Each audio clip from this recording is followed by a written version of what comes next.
तौबा इस्तगफार को इंग्लिश में रिपेंटेंस एंड सीकिंग फॉरगिवनेस कहते हैं।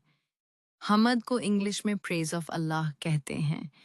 ज़िक्र को इंग्लिश में रिमेम्बरेंस कहते हैं। इस्तिकामत को इंग्लिश में स्टेडफास्टनेस कहते हैं। शरीयत को इंग्लिश में इस्लामिक लॉ कहते हैं। सनद को इंग्लिश में सुन्ना कहते हैं।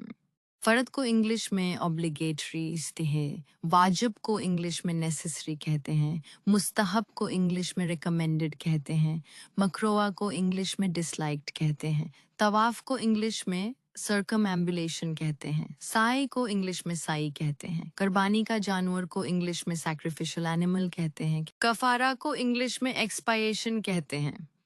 जमा का खतबा को इंग्लिश में फ्राइडे सरमन कहते हैं। इस्लामी भाई को इंग्लिश में इस्लामिक ब्रदर कहते हैं। इस्लामी बहन को इंग्लिश में इस्लामिक सिस्टर कहते हैं। उम्मत को इंग्लिश में उम्मा कहते हैं।